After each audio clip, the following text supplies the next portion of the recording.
하나님의 말씀 누가복음 7장 11절에서 17절까지입니다.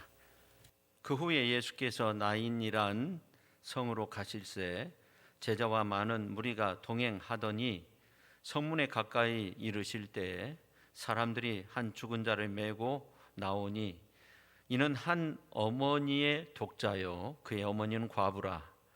그 성에 많은 사람도 그와 함께 나오거늘 주께서 과부를 보시고 불쌍히 여기사 울지 말라 하시고 가까이 가서 그 관에 손을 대시니 맨 자들이 서는지라. 예수께서 이르시되 청년아 내가 내게 말하노니 일어나라 하시매 죽었던 자가 일어나 앉고 말도 하거늘 예수께서 그를 어머니에게 주시니 모든 사람이 두려워하며 하나님께 영광을 돌려 이르되 큰 선지자가 우리 가운데 일어나셨다 하고 또 하나님께서 자기 백성을 돌보셨다 하더라. 예수께 대한 이 소문이 온 유대와 사방에 두루 퍼지니라. 아멘. 기도하겠습니다. 하나님 감사드립니다. 이 시간 귀한 말씀을 듣겠습니다. 전하는 자나 듣는 자가 한 가지로 은혜 받게 하시고 우리의 삶이 거듭나고 새로워지는 복된 은혜의 시간으로 성령께서 함께하여 주옵소서. 예수님의 이름으로 기도하옵나이다. 아멘. 오늘 본문 말씀을 보면 인생길에서 가장 비참한 상태에 놓인 한 여성의 모습을 보게 됩니다. 나인성에서 살았던 과부죠. 젊은 날 남편을 잃고 독자만을 바라보면서 살았는데 이 독자마저 죽게 되어 아주 비참한 상태에 빠지게 됩니다. 첫째는 말할 수 없는 슬픔이 있었고 둘째는 끝이 보이지 않는 절망의 상태에 놓이게 됩니다. 그러나 그 가운데서 예수님을 만나게 되죠. 그래서 예수님은 말할 수 없는 슬픔과 끝이 보이지 않는 절망의 상태를 바꾸시는데 첫째 예수님은 말할 수 없는 슬픔을 기쁨으로 바꾸십니다. 예수님이 전하신 산상수훈의 말씀 가운데 보면 심령이 가난한 자는 복이 있나니 그가 천국이 그들의 것이며 그가 천국을 소유하는 자가 된다고 그런 말씀하셨고 애통하는 자는 복이 있나니 그들이 위로를 받는다는 그런 놀라운 말씀을 하신 적이 있어요. 여러분 심령이 가난하고 애통한다, 슬퍼한다, 가슴 아파 운다 이러한 것들이 어떻게 복이 될 수 있을까요?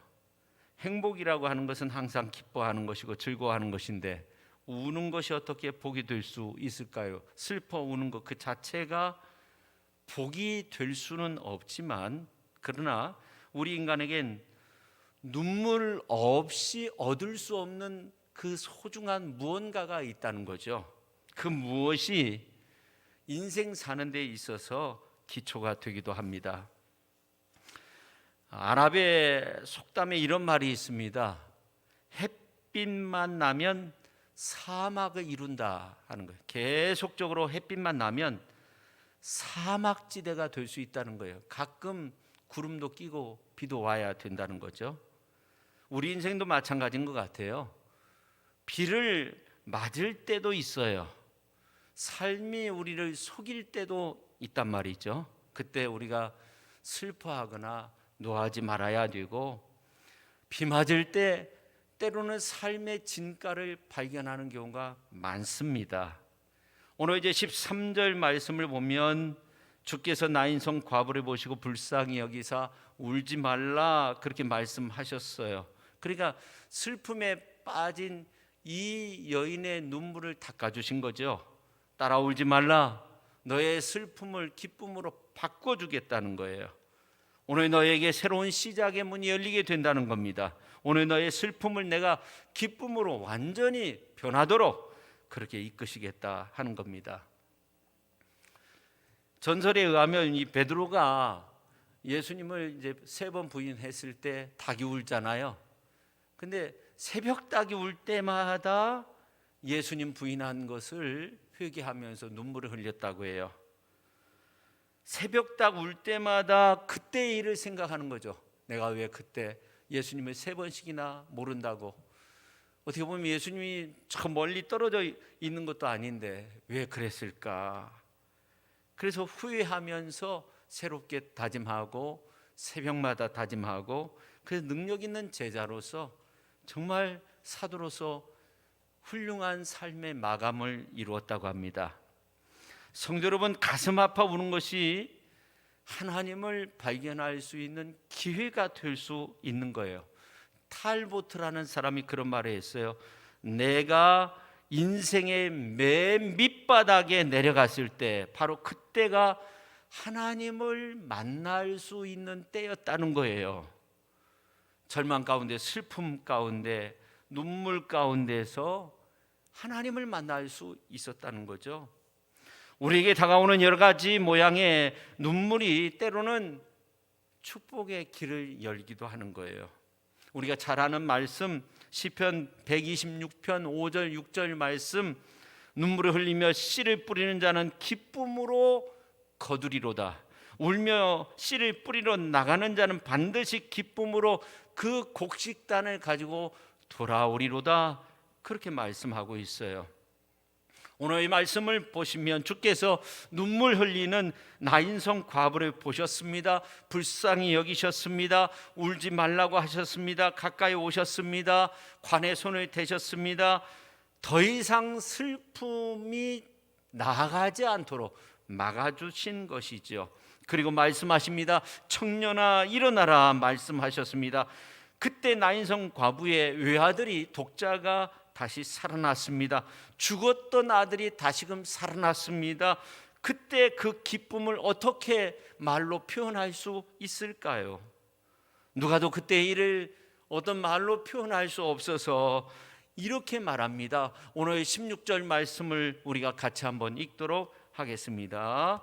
모든 사람이 두려워하며 하나님께 영광을 돌려 이르되 큰 선지자가 우리 가운데 일어나셨다 하고, 또 하나님께서 자기 백성을 돌보셨다 하더라. 그렇게 말하고 있어요. 성도 여러분, 여러분은 오늘 어떤 사연을 가지고 있습니까? 어떤 슬픈 사연을 가지고 있습니까? 인생 살면서 얼마나 큰 어려움 속에 놓여 있습니까?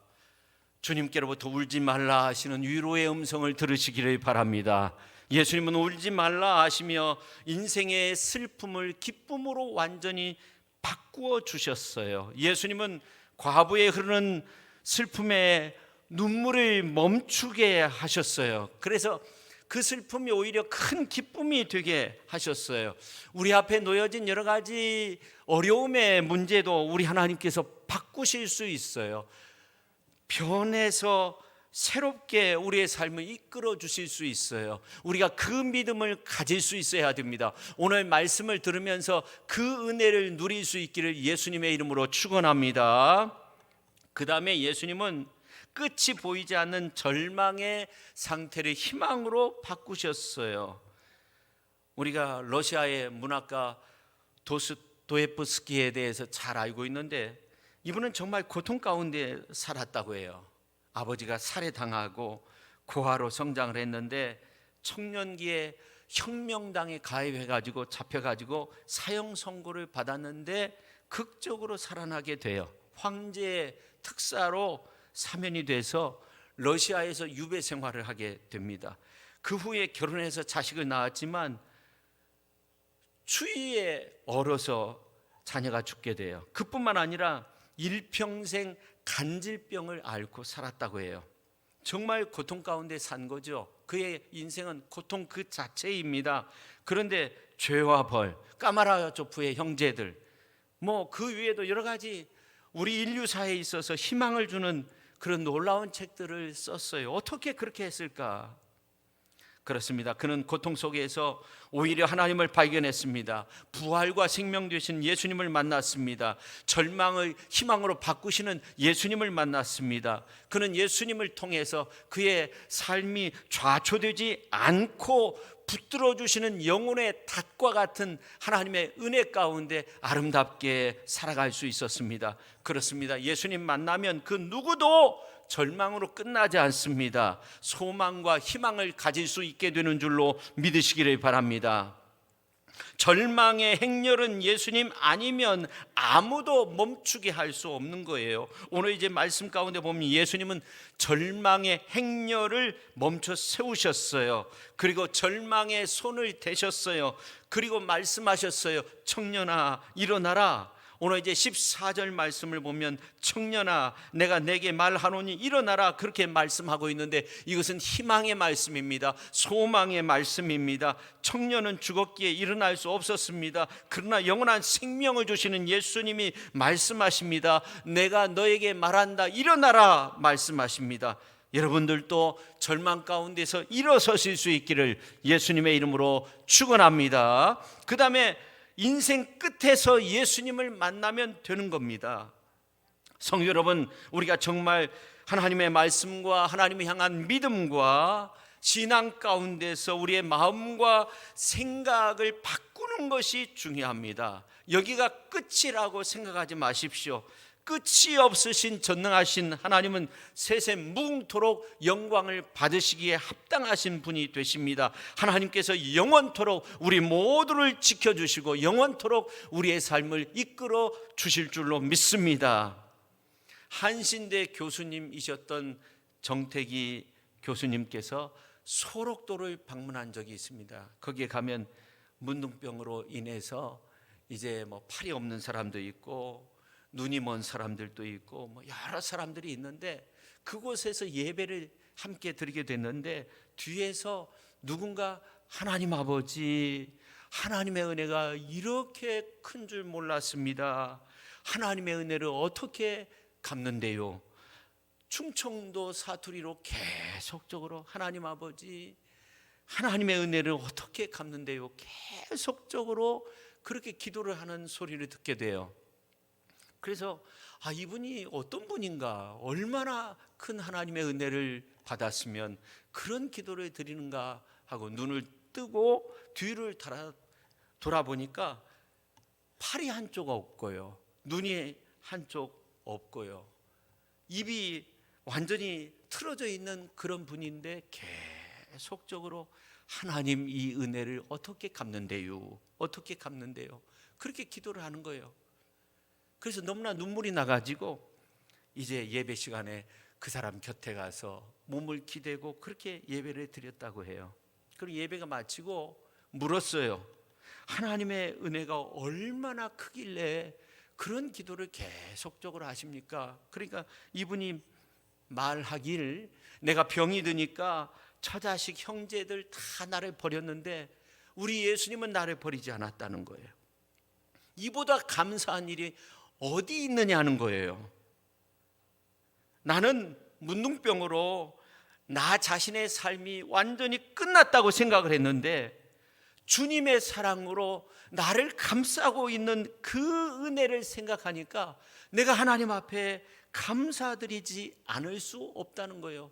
그래서 하나님 앞에 하나님 아버지 내가 이 은혜를 어떻게 갚는데요? 어떻게 갚는데요? 그렇게 기도를 해서 함께 껴안고 울었다고 해요. 오늘 이제 본문 말씀은 끝이 아닌 다시 시작하는 사건이 나오는 겁니다. 끝이 아닌 새 소망을 주고 새 은혜를 주는 그러한 사건이 오늘 본문 말씀에 기록이 되어져 있습니다. 가장 처참한 순간이었습니다. 가장 놀라운 반전이 이루어졌습니다. 나인이라는 동네에서 일어난 사건입니다. 이 나인이라는 뜻은 기쁘다, 즐겁다, 즐거움이 가득한 동네라는 그러한 뜻을 가지고 있습니다. 그런데 그 동네가 온통 슬픔의 동네가 되었습니다. 그것은 왜 그렇습니까? 과부의 외아들이 굉장히 젊었어요. 청년이었어요.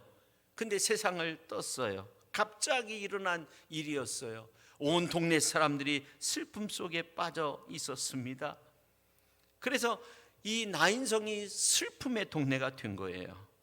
여러분, 룻기서에 보면 나옴이라는 그러한 여성이 나오는데 모압 지역에 가가지고 살다가 남편 죽고 두 아들 죽고 고향으로 돌아오니까 사람들이 나오미가 왔다, 기쁨이 왔다 그렇게 말하니까 내 이름을 나오미라고 부르지 말고 마라라고, 쓰다라고 그렇게 부르라고 하잖아요. 실제로 즐거움의 동네인 나인이 통곡의 동네, 절망의 동네, 마라가 되었습니다. 그 동네 사람들은 모든 것이 다 끝났다고 생각했습니다. 그래서 나인성 과부의 아들을 장사 지내기 위해서 무덤으로 가고 있었습니다. 통곡의 죽음의 행렬이었습니다. 세상 끝날에 있을 장래의 행렬이었습니다. 지금 생애를 맨 사람들은 죽음 끝에 와 있는 겁니다. 내가 가지고 있는 모든 것들이 필요 없고 잿빛 하늘만이 보이는 석양이 금방 다 떨어져서 아무것도 보이지 않는, 눈물이 고여가지고 앞을 볼 수 없는 그런 상황이었습니다. 눈물의 행렬은 길었습니다. 많은 사람들이 함께 했습니다. 여러분, 우리의 삶의 끝에도 죽음이라는 것들이 있어요. 그러나 예수님을 믿는 사람들에게는 수고하고 무거운 짐을 지고 살다가 죽음으로 끝나는 것이 아닙니다. 이제 그 무엇을 해본들 무슨 소용이 있겠느냐, 이것이 아닙니다. 이렇게 생각해서는 안 되는 거죠. 전도서에 있는 말씀처럼 모든 것이 헛되다 이렇게 생각해서는 안 되는 거죠. 어머니 뱃속에서 나올 때가 알파라고 하면 죽으면 끝이다, 오메가다 이렇게 생각해서도 안 되는 거죠. 사람이 죽어서 장사 지내면 이제 다시 볼 수도 만질 수도 없으니까 다 끝나버린다, 이것이 아닌 거죠. 모든 것이 헛되다고 생각되고 모든 것이 끝이라고 그렇게 생각되는 그 시점에서 오늘 말씀을 보니까 예수님을 만나게 된 거예요. 부활과 생명 되신 구원의 예수님을 만나게 된 거예요. 그래서 어떻게 됐어요? 완전히 바꾸어졌어요. 우리의 삶에도 끝이 있지만, 그러나 우리가 예수님을 만난다면, 우리가 예수님을 믿는다면 그건 끝이 아니에요. 새로운 시작인 거예요. 끝은 새 하늘과 새 땅을 향해서 들어가는 관문이 되는 거예요. 그 문에서 예수님을 맞이하게 되는 거예요. 그래서 새롭게 태어나게 되는 거예요. 새롭게 시작하게 되는 거예요. 오메가가 알파가 되는 거죠. 오메가에서 예수님의 구원의 은혜를 입게 되는 거죠. 오메가로 끝나는 것이 아니라 예수님을 만나고 예수님을 믿고 의지하는 가운데 우리는 새로운 알파, 새로운 시작을 할 수 있는 거예요. 끝에서 새롭게 시작할 수 있는 겁니다. 할렐루야. 내 생각과 판단으로 이제 끝이다, 앞이 캄캄하다, 눈에 보이는 것이 없다, 손에 잡히는 것도 아무것도 없다, 귀에 들리는 것도 아무것도 없다, 나는 아무것도 할 수 없다. 그러나 그렇지 않습니다. 예수님이 계시면 할 수 없는 것이 아니라 할 수 있는 것으로 바꾸십니다. 모든 것들이 새롭게 시작할 수 있도록 하나님께서 역사해 주시는 거예요. 그러므로 절망의 끝에서 우리가 예수님을 모시고 예수님 안에서 예수 십자가 바라보면서 우리는 승리할 수 있다는 믿음을 갖는 것이 중요합니다. 회의론자들은 그렇게 말할 수 있습니다. 오늘 본문 말씀의 내용은 우연히 이러한 일이 일어난 것이라고, 우연히 장래 행렬 가운데 예수님을 이제 만남으로써 거기에서 놀라운 어떤 기적의 사건이 일어났다고 그렇게 말할 수 있지만 그렇지 않습니다. 어미는 모든 것이 끝난 줄 알았습니다. 그러나 예수님은 그 어미의 눈물을 보셨어요. 그 신음소리를 들으셨어요. 일부러 장래 행렬 그 앞으로 가가지고 그 장래 행렬을 멈췄어요. 더 이상 슬픔이 진행되지 않도록 멈추게 하셨어요. 그리고 죽어있는 청년에게 말했어요. 청년아, 내가 너에게 말한다 하면서 일어나라. 그러니까 어떻게 됐어요? 오늘 이제 15절 말씀을 보니까 죽었던 자가 일어나 앉고 말도 하거늘 예수께서 그를 어머니에게 주시니 모든 사람이 두려워하며 하나님께 영광을 돌려 이르되 큰 선지자가 우리 가운데 일어나셨다 하고 또 하나님께서 자기 백성을 돌보셨다는 거예요. 그런 놀라운 말을 하고 있어요. 이건 어떻게 보면 누가의 고백일 수도 있어요. 그렇죠. 모든 사람이 두려워하며 하나님 앞에 영광을 올려드렸다는 거예요. 그 당시의 상황이 이렇게 놀라웠게 바꿔진 거예요. 슬픔의 상황이 아니에요. 눈물의 상황이 아니에요. 저주의 상황이 아니에요. 죽음의 상황이 아니에요. 하나님 앞에 영광을 올려드렸어요. 하나님께서 자기 백성을 돌보셨다는 거예요. 하나님께서 이 어려움의 시기에 우리를 돌봐주시고 지켜주시고 우리가 다시금 일어설 수 있도록 그런 아름다운 모습으로 우리의 삶을 이끌어 주실 줄로 믿습니다. 할렐루야. 그렇습니다. 오늘 이제 말씀은 모든 사람들이 두려워할 정도로 하나님 앞에 영광 올려드렸다고 그렇게 말씀하고 있어요. 저는 오늘 말씀을 묵상하면서 미국의 항구 도시였던 포틀랜드에서 있었던 한 가지 일이 생각났어요. 트럼비라는 사람인데 어렸을 때부터 항해하는 것을 좋아했어요.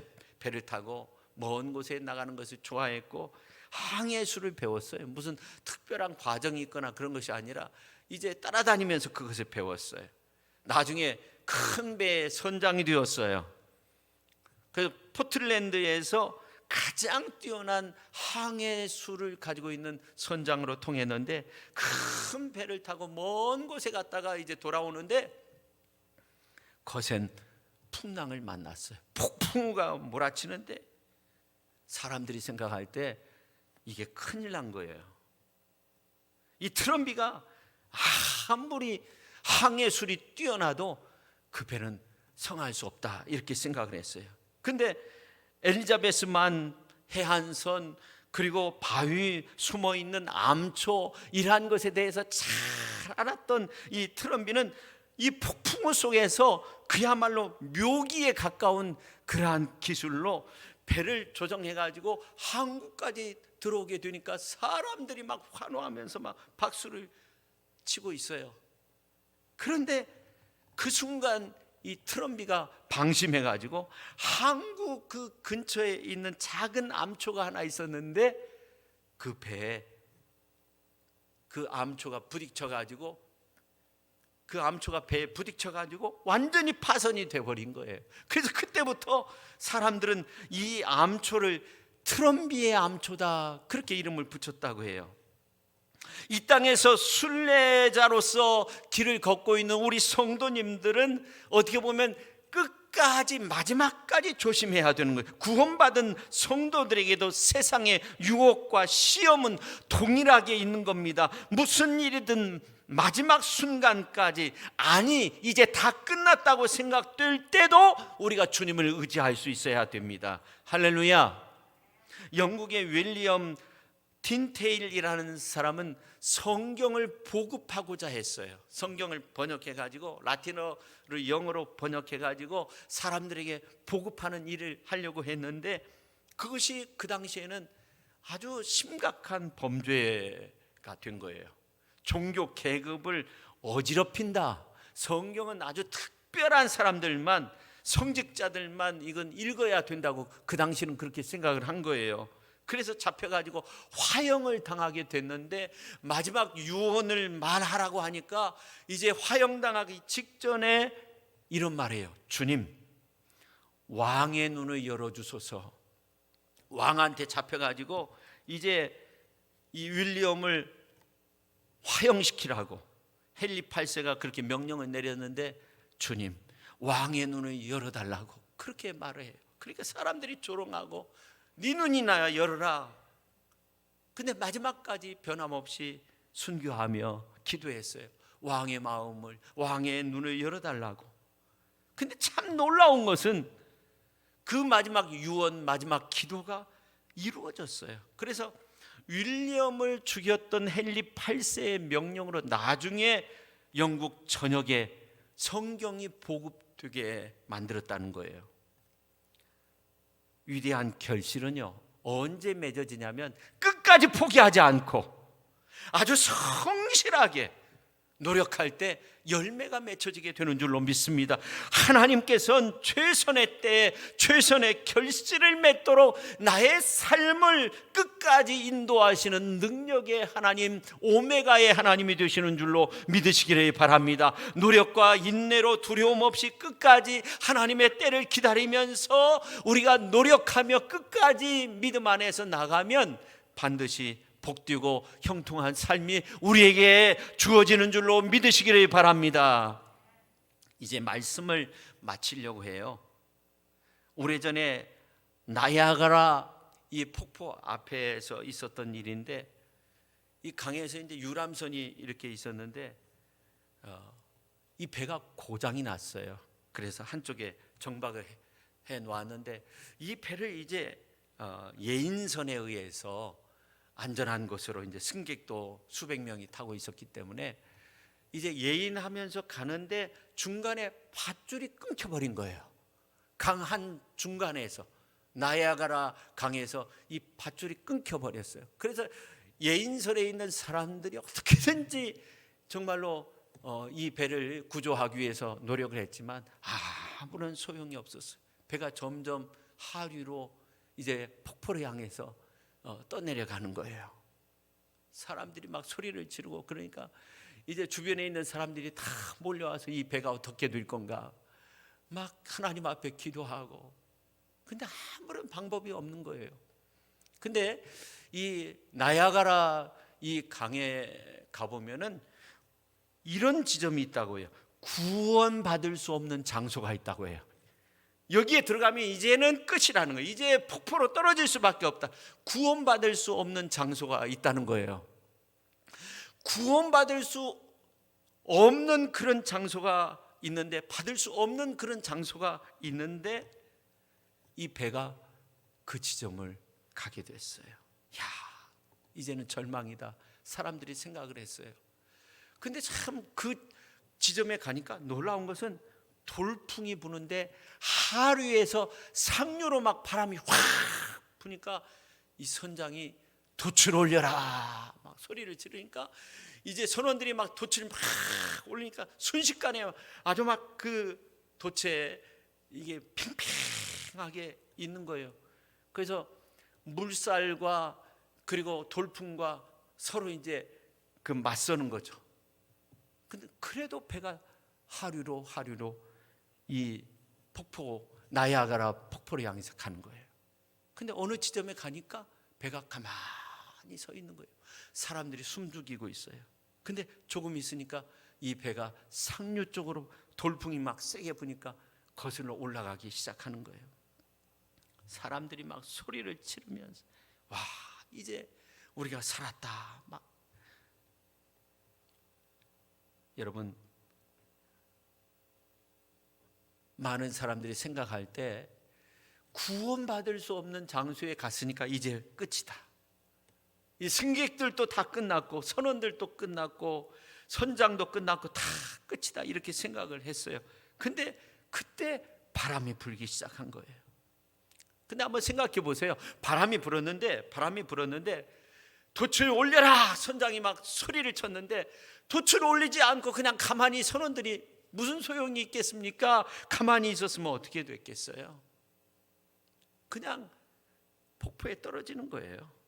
그냥 산산조각이 나는 거예요. 저는 이 이야기를 듣고 구원받을 수 없는 장소에 들어간 배가 이 시대의 모습이 아닌가, 이 코로나 시대의 모습이 아닌가, 그런 생각을 했어요. 정말 어려운 시대이죠.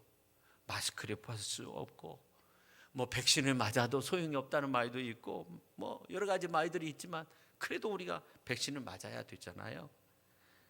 돌파 감염 뭐 그런 이야기도 있지만, 여러분, 이 세상에는 난파된 배와 같이 포류하고 있는 그런 사람들이 너무나도 많이 있어요. 어른이고 아이고 청소년이고 정말 표류하고 있어요. 이대로 가다간 걷잡을 수 없는 그러한 파도에, 그러한 어떤 폭풍 그 폭우에, 그런 어떤 폭포수에 의해서 완전히 산산조각 날 수밖에 없는 그런 상황에 놓여질 수밖에 없는 그런 모습의 사람들이 너무나도 많이 있습니다.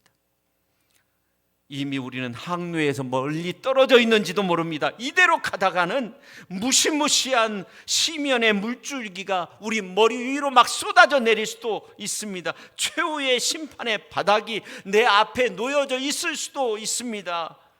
그런데 이러한 상황 속에서 우리가 구원받을 수 있는 길은 없는 걸까요? 그렇지 않죠. 세찬 돌풍이 부니까 배가 멈췄어요. 아무리 세찬 돌풍이 불어도 돛을 올리지 않으면, 내가 돛을 올리지 않으면 그 배는 계속적으로 떠내려갈 수밖에 없는 거예요. 이 어려움의 시기 속에 우리가 살고 있지만 우리가 돛을 올리면 되는 거예요. 선장이 외쳤어요. 돛을 올리라고. 그랬을 때 선원들이 곧바로 돛을 올렸을 때 그 배가 오히려 반대로 상류로 향해서 나갈 수 있었던 겁니다. 우리 인생의 배는 부활과 생명 되시는 예수님을 바라보고 끝까지 돛을 올려야만이 우리가 순항할 수 있는 겁니다. 그래서 사도 바울은 말했습니다. 히브리서 12장 2절에 있는 말씀을 보니까 믿음의 주요 온전케 하시는 이인 예수님을 바라보아야 된다고 말했습니다. 빌립보서 3장 12절에서 14절에 있는 말씀을 보니까 내가 이미 얻었다 함도 아니요 온전히 이루었다 함도 아니라 오직 내가 그리스도 예수께 잡힌 바 된 그것을 잡으려고 달려가노라. 형제들아, 나는 아직 내가 잡은 줄로 여기지 아니하고 오직 한 일, 즉 뒤에 있는 것은 잊어버리고 앞에 있는 것을 잡으려고 표대를 향하여 그리스도 예수 안에서 하나님이 위에서 부르신 부름의 상을 향하여 달려가노라. 그런 놀라운 고백을 했습니다. 저는 오늘 우리가 말씀을 듣다가 내가 내게 말하노니 일어나라 하시는 주님의 음성을 들을 수 있기를 예수님의 이름으로 축원합니다. 슬픔과 번민과 연민과 좌절과 눈물과 절망과 죽음과 이러한 모든 것들을 다 딛고 일어서게 하는 주님의 말씀을 듣고 죽었던 자가 일어나 앉게 되는 그런 놀라운 역사가 우리의 삶 속에서 나타날 수 있기를 주님의 이름으로 축원합니다. 여러분, 영적으로 보면 우리가 누워만 있고 입이 있어도 하나님 앞에 찬양하지 못하고 기도하지 못하고 두려움 속에 떨고 있고 아무것도 하지 못하는 그러한 신세 가운데 있으면 영적으로 볼 때 죽어있는 모습 아닙니까? 살아있지만 하나님 앞에 영광 올려드리지 못하는 그러한 삶을 산다고 하면 이건 어떤 모습입니까? 죽어있는 모습 아닙니까? 영적으로 볼 때 그렇다는 말입니다. 우리가 예수님의 능력으로 일어설 수 있어야 됩니다. 이제는 하나님의 영광을 위해서 사는 위대한 믿음의 삶을 살아야 될 줄로 믿습니다. 성도 여러분, 우리가 아무리 늦었다고 생각되어도 예수님 만나면 예수님은 죽음을 생명으로 바꾸어 주십니다. 죽음의 행렬에 선 사람들은 그 끝이 죽음이라고 생각했습니다. 죽은 자를 장사 지내면 모든 것이 끝이 난다고 생각했습니다. 아들을 잃은 어머니도 다 끝났다고 생각했습니다. 그래서 힘없이 죽음의 행렬을 따라가고 있었습니다. 그러나 부활과 생명 되신 예수님이 그 앞을 막으셨습니다. 모든 것이 끝났다고 생각했는데 예수님을 만난 겁니다. 예수님께서 막으셨습니다. 그리고 그 죽음의 행렬을 생명의 행렬로 바꾸셨습니다. 그렇습니다. 언제든지 다 그런 거예요. 어느 시대든지 다 그런 거예요.